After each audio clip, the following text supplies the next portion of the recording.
সবাই কেমন আছেন? আশা করি সবাই ভালো আছেন। অনেক দিন পরে আসলাম আপনাদের কাছে, আপনাদের ভালোবাসার টানে। আসলে ব্যস্ততার কারণে, সময় স্বল্পতার কারণে অনেক কিছু হয়ে ওঠে না। তবে আপনাদের ভালোবাসা এবং অনুপ্রেরণার কারণে থাকতে পারলাম না। আসলাম নতুন একটা ভিডিও নিয়ে। ব্যস্ততার কারণে অনেক সময় অনেক ভিডিও দিতে পারি না, এর জন্য আমি আন্তরিকভাবে দুঃখিত। অনেক ভাই আমাকে বলেছেন কমেন্টস করে যে ভাইয়া অনেক দিন হলো ভিডিও ছাড়েন না কেন, ইনফরমেশন দেন না কেন। তো পরন্ত বিকাল, আজকে আমি পোল্যান্ড থেকে বলছি। আমাদের এখানে সামার চলে আসছে। অনেক সুন্দর পরিবেশ, রৌদ্রোজ্জ্বল আবহাওয়া দেখতেই পাচ্ছেন। অনেক সুন্দর পরিবেশ। আজকে আপনাদের সাথে আমি খুবই গুরুত্বপূর্ণ একটা বিষয় নিয়ে কথা বলবো। এটা আমার বাস্তব অভিজ্ঞতা এবং এটা আমার নিজের, একান্ত নিজের কথাগুলো আমি আপনাদেরকে বলবো। আশা করি সবাই মনোযোগ দিয়ে আমার ভিডিওটা দেখবেন। যারা পোল্যান্ডে আছেন এবং পোল্যান্ডে যারা আসার চিন্তা ভাবনা করতেছেন বা যারা আসবেন, তাদের উদ্দেশ্যে আমার আজকের এই ভিডিওটা করা। তো আমার কথা এবং কোনো কেউ কষ্ট পেয়ে থাকলে আশা করি ক্ষমার দৃষ্টিতে দেখবেন। তো চলুন, আমি আজকে যে বিষয়টা নিয়ে কথা বলবো সেটা হচ্ছে আমি কিভাবে টিআরসি কার্ড পেলাম, অর্থাৎ টেম্পোরারি রেসিডেন্ট কার্ড। অর্থাৎ আপনার পোল্যান্ডে যখন আসবেন, পোল্যান্ডে লিগালভাবে থাকবেন, তখন ফার্স্ট স্টেপে আপনাকে এই কার্ডটা নিতে হবে। অর্থাৎ এই কার্ডটা ছাড়া আপনি পোল্যান্ডে বৈধভাবে থাকতে পারবেন না। বৈধভাবে থাকতে পারবেন যখন আপনার ভিসার মেয়াদ যতদিন থাকবে ততদিন আপনি এই বৈধভাবে থাকতে পারবেন। ভিসার মেয়াদ যখন শেষ হয়ে যাবে তখন আপনি অবৈধ হয়ে যাবেন। আর তখন অবৈধ হয়ে গেলে আপনাকে যে কোনো সময় দেশে পাঠিয়ে দিতে পারে, বা অর্থাৎ আপনি বুঝতেই পারতেছেন যে একটা অবৈধ মানুষ কিভাবে এখানে থাকতে পারে। এটা আসলে এখানকার গভর্নমেন্ট খুবই স্ট্রিক্ট। যদি সেক্ষেত্রে আপনি ধরা পড়েন বা আপনাকে দেশে পাঠিয়ে দেবে, বা আপনি পোল্যান্ড থেকে অন্য কোনো দেশেও আপনি যেতে পারবেন না। তবে আজকে আমি যে কথাটা বলবো যে টিআরসি কার্ড নিয়ে, আমি কিভাবে টিআরসি কার্ড পেলাম, কতদিনে পেলাম। আসলে দেখেন, কতদিনে পেলাম সেটা বড় বিষয় না, কিন্তু পেয়েছি সৃষ্টিকর্তার কাছে অশেষ অশেষ কৃপা, এবং তার কৃপার কারণে আমি আজকে টিআরসি কার্ড পেয়েছি। এবং আমার চেষ্টা ছিল, একান্ত আমার এখানে ব্যক্তিগত চেষ্টার মাধ্যমে আমি আমার টিআরসি কার্ডটা করতে পেরেছি।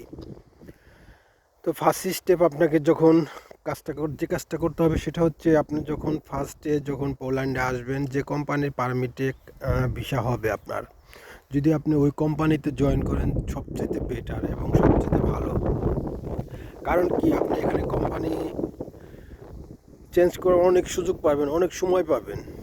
আমরা বেশিরভাগই দেখা যায় যে আমরা বাঙালিরা যারা আসি, বাংলাদেশ থেকে যারা আসি, তারা দেখা যায় যে আমরা আসার পরে আমরা বিভিন্ন কোম্পানি পারমিটে ভিসা হয়, সেই ভিসার মাধ্যমে আসার পর আমরা সেই কোম্পানিতে কাজ করি না, অন্য একটা কোম্পানিতে কাজ করি। বিশেষ করে দেখা যায় যে আমাদের বাঙালি বিভিন্ন রেস্টুরেন্ট, কাবাব শপগুলোতে আছে কাজ করি। আসলে ভাইয়া একটা জিনিস কি, সবসময় আপনারা মনে রাখবেন একটা জিনিস, আপনি যখন নিজে নিজে কোনো কাজ করতে পারবেন বা করা শিখবেন, সেটা কিন্তু আপনার বিশাল একটা অভিজ্ঞতা অর্জন হবে, এবং সেই অভিজ্ঞতা থেকে কিন্তু আপনি কাউকে না কাউকে হেল্প করতে পারবেন, এবং সেই রাস্তাটা আপনি জেনে গেলেন। এখন যদি কারো উপর নির্ভরশীল হয়ে যদি আপনি কোনো কিছু কাজ করার চেষ্টা করেন, সেটা অবশ্যই সেটা সময় ব্যাপার। এবং যদি যে ব্যক্তির উপর আপনি নির্ভরশীল, সেই ব্যক্তির সময় কখন হবে, কিভাবে কাজ করবে, সেটা কিন্তু আপনার তার উপরে ডিপেন্ড হয়ে থাকতে হবে। তো যাই হোক, আপনারা যখনই, আমি ফার্স্টেই বলবো, যারাই আসেন, যে কাজে আসেন না কেন, যে কোম্পানিতে আসবেন সেই কোম্পানিতে জয়েন করবেন। এবং সেটা ভালো দিকটা আমি বলছি, সেটা হচ্ছে যে কোম্পানিতে আপনি আসার পরে জয়েন করলেন, জয়েন করার পরে সে কোম্পানি 1 থেকে 2 মাস পরে আপনাকে একটা ফিক্সড টার্ম, অর্থাৎ 1 বছরের আপনাকে কন্ট্রাক্ট লেটার দিবে, কন্ট্রাক্ট পেপার দিবে। এবং আপনার সেই কোম্পানি আপনাকে থেকে কাজে জয়েন করার, যেদিন জয়েন করবেন 1 দিন 2 দিন পরেই, 1 থেকে 2 দিন পরে আপনাকে প্যাসেল নাম্বার করে দিবে। এর জন্য আপনাকে কোথাও দৌড়াইতে হবে না। কোম্পানি প্যাসেল করে দিলেও আপনাকে 1 মাস, হয়তো বা এক একটা কোম্পানি এক এক ধরনের নিয়ম থাকতে পারে, কিন্তু আমি যে কোম্পানিতে কাজ করি সে কোম্পানি আমাকে 1 মাস ট্রেনিংয়ের মাধ্যমে রেখেছিল, এবং 1 মাস পরে আমাকে কনফার্মেশন লেটার দিয়েছে 1 বছরের। এখন এই হচ্ছে টিএসসি কার্ডের প্রথম স্টেপগুলো আমি বলতেছি, আপনারা একটু ধৈর্য সহকারে আমার কথাগুলো একটু শুনুন। তাহলে বুঝতে পারবেন। এখন আপনি প্যাসেল নাম্বার করলেন এবং কোম্পানি আপনাকে যদি পলিশ কোম্পানি হয়ে থাকে অবশ্যই সেটা আপনাকে ব্যাংকের মাধ্যমে টাকা লেনদেন করবে। আর সবচেয়ে ভালো হচ্ছে ব্যাংকের মাধ্যমে টাকা পয়সা লেনদেন করাটা আপনার জন্য সবচেয়ে ভালো, কারণ ব্যাংকে যখন আপনার টাকাটা স্যালারিটা ঢুকবে তখন অবশ্যই ওই কোম্পানি আপনাকে আপনার ট্যাক্স দিচ্ছে, এটা 100% নিশ্চিত। কারণ সরকার জানতেছে যে এই কোম্পানি কতজন এমপ্লয়ি আছে কাজ করতেছে, তারা ব্যাংকের মাধ্যমে টাকা পাচ্ছে, সরকারকে বাধ্যতামূলকভাবে ট্যাক্স দিতে হবে। কিন্তু দেখা যায় যে আমরা অনেকে লুকোয়িতভাবে অনেক বাঙালি রেস্টুরেন্টে বা কাবাবে বা এটা আমি বলছি না, যে অনেকে বাংলাদেশের রেস্টুরেন্ট ভাইয়েরা কাজ করি, যেখানে আমরা দেখা যায় যে হাতে স্যালারি নেই।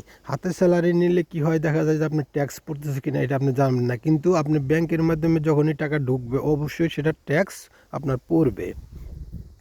এখন আপনার ব্যাংক অ্যাকাউন্ট হয়ে গেল, প্যাসেল নাম্বার হয়ে গেল, যখন আপনি যে কোম্পানি পারমিট পেয়ে ভিসা পেয়েছেন সেই কোম্পানির কথা আমি বলছি, আপনি 1 মাসের পরে আপনাকে কনফার্মেশন লেটার দিবে। সেটা না দেয় আপনি কোম্পানিতে কথা বলবেন সরাসরি যে আমার কনফার্মেশন লেটারটা কবে পাবো। যদি না পেয়ে থাকেন, কনফার্মেশন লেটার পেলেন, প্যাসেল নাম্বার পেলেন, দেন আপনি যখন কনফার্মেশন লেটার পাবেন, তাহলে আপনি যদি কোম্পানি আপনাকে বলে যে আমরা টিআরসি কার্ড করে দেবো, হ্যাঁ, আপনি কনফার্মেশন লেটার পাওয়ার পরে আপনি টিআরসি কার্ডের জন্য অ্যাপ্লিকেশন করতে পারবেন। এখন আপনি জানেন না যে আপনি কিভাবে টিআরসি কার্ডের অ্যাপ্লিকেশন করবেন, এর জন্য আমরা কি করি, একটা লয়ারের মাধ্যমে যাই। এখন আমি কোম্পানির মাধ্যমে করিনি, কিন্তু কোম্পানিতে আমি কথা বলেছি, আমি আমার বাইরে একটা লয়ারের মাধ্যমে পরিচিত হয়ে আমি তার সাথে কাজটা করেছি, যার কারণে আমি আমার কার্ডটা দ্রুত পেয়েছি। এখন আপনি যদি কোম্পানির মাধ্যমে করতে চান, এটা ইনপোস্টে অর্থাৎ বাই পোস্টের মাধ্যমে যায়, পোস্ট অফিসের মাধ্যমে। এটা একটু সময়ের ব্যাপার, আপনার এখানে 7-8 মাস, 1 বছর, 1.5 বছর সময় লেগে যায়, কারণ এটা একটু লেন্দি প্রসেস হয়। কারণ ওটা হচ্ছে আপনাকে নিয়ে এত সময় করার ওদের সময় নেয়, ওরা টাইম টেবিলভাবে যেভাবে কাজটা করলে ভালো হয় ওটা আস্তে আস্তে প্রসেসিংয়ের মাধ্যমে চলে যাবে। এই জন্য এখানে কোম্পানির মাধ্যমে দেরি হয়। যদি আপনি লয়ারের মাধ্যমে করতে চান তো সেক্ষেত্রে সমস্যা নেই, আপনি অবশ্যই করতে পারবেন। এতে আসলে কোম্পানি আরও ভালো, কারণ কোম্পানির এতে ঝামেলা কম হয়। তো আমি বলবো যে আপনারা যদি থার্ড পার্সন অর্থাৎ লয়ারের মাধ্যমে, কনসালটেন্সির মাধ্যমে করেন, সেটা আপনার জন্য বেটার এবং আপনি দ্রুত টিআরসি কার্ড করতে পারবেন। এখন আপনি কিভাবে করবেন, আপনি তো লয়ার চিনেন না, বা আপনি যখন পোল্যান্ডে থাকবেন কোনো না কোনো লয়ার আপনি পেয়েই যাবেন। হ্যাঁ, অবশ্য আপনারা যদি আমার সাথে যোগাযোগ করেন, আমি যে লয়ারের মাধ্যমে করেছি সেটার অ্যাড্রেস আমি আপনাদেরকে দিতে পারবো এবং আপনি যথেষ্টভাবে আপনাদেরকে হেল্প করার চেষ্টা করব। তো সেক্ষেত্রে আপনি যদি সব কিছু ঠিক হয়, প্যাসেল হয় এবং কনফার্মেশন লেটার হয়, পারমিট আছে, দেন আপনি একটা লয়ার পেয়ে গেলেন। সেই ধরেন আপনি একটা লয়ার পেয়ে গেলেন, জাস্ট লয়ারের সাথে কথা বলবেন এবং আপনার শুধু কি লাগবে, লয়ার আপনাকে বলবে যে NX1, অর্থাৎ এটা NX1টা হচ্ছে একটা কোম্পানি থেকে একটা পেপারস দেয়, যে পেপারসটা হচ্ছে মেইন পেপারসটা NX1, নো অবজেকশন সার্টিফিকেট আমরা বলি, NOC বলে থাকি। NX1 এটা হচ্ছে নো অবজেকশন, অর্থাৎ আপনার নামে কোনো কমপ্লেন কোম্পানিতে নাই। সেক্ষেত্রে আপনি লয়ারের সাথে কথা বলবেন। লয়ারের সাথে কথা বলার পরে সে লয়ারের এক্ষেত্রে কিছু কস্ট হয়, যেটা কোম্পানির মাধ্যমে করলে আপনি ব্যয় হবে না, কিন্তু লয়ারের মাধ্যমে করলে আপনার হয়তো 2,000, 2,500, 3,000 এরকম টাকা আপনাকে খরচ হতে পারে সর্বোচ্চ। সব মিলিয়ে জলতি অর্থাৎ 2,000 থেকে 3,000 জলতি আপনার কস্ট ব্যয় করে আপনি টিআরসি কার্ড করতে পারবেন। এখন যখন লয়ারের সাথে কথা বলবেন, লয়ার দেখা যাবে যে আপনার 1 সপ্তাহ বা 15 দিনের ভিতরে আপনার ফিঙ্গারের ডেটটা করে দিবে। এখন যখন ফিঙ্গারের ডেট পড়বে অবশ্যই আপনাকে এই পেপারসগুলো নিতে হবে, পাসপোর্ট নিতে হবে, আপনার প্যাসেল নাম্বার নিতে হবে, কন্ট্যাক্ট পেপার নিতে হবে, NX1টা মাস্ট বি, NX1টা অবশ্যই লাগবে। NX1 আপনি কোম্পানিতে বললেই হবে যে আমার ফিঙ্গারের ডেট পড়েছে, আমার NX1 দরকার, কোম্পানি আপনাকে সাথে সাথে দিয়ে দিবে NX1। হয়তো আমরা বাঙালি অনেক কোম্পানিতে জব করি, সেক্ষেত্রে হয়তো বা নাও দিতে পারে, বা ওরা এটা দিতেও পারে, বা একটু লেন্দি করেও দিতে পারে। তো যাই হোক, যখন আপনি NX পেপার নিয়ে ফিঙ্গারের দিন যাবেন অবশ্যই সুন্দরভাবে ফিঙ্গার দিয়ে আসবেন। আর এই লাইবিলিটিগুলো সম্পূর্ণ লয়ারের উপরে থাকে। যখন কোনো মেইল আসবে ইমিগ্রেশন থেকে বা কোনো ইনফরমেশন চাবে, এটা আপনার লয়ার এই মেলগুলো পাবে। এই সম্পূর্ণ ঝামেলাগুলো আপনার লয়ার ফেস করবে। সেক্ষেত্রে আপনার কোনো ঝামেলা থাকবে না এবং আপনি খুবই দ্রুত কার্ডটাও পেয়ে যাবেন।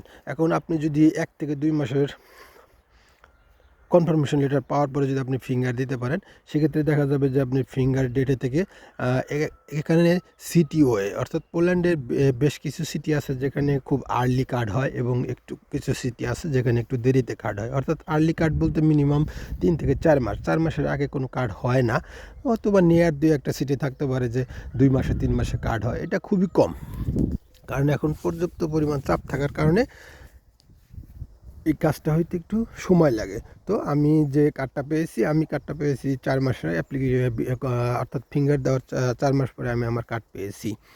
তো সেক্ষেত্রে আপনার যখন ফিঙ্গার হয়ে যাবে তখন স্টেপ বাই স্টেপ আপনার ওগুলো নোটিফিকেশনের মাধ্যমে, অর্থাৎ আপনি গুগল সার্চের মাধ্যমে আপনি আপনার স্টেপগুলো দেখতে পারবেন। আপনার কার্ড কোন পজিশনে আছে, কোন অবস্থানে আছে, কতদিন সময় লাগতে পারে, বা মিনিমাম একটা আইডিয়া নিতে পারবেন এখন কোন স্টেপে আছে, এগুলো জানতে পারবেন। আর লয়ারের সাথে কমিউনিকেশন করতে পারবেন, লয়ার আপনাকে যথেষ্ট পরিমাণ হেল্প করবে।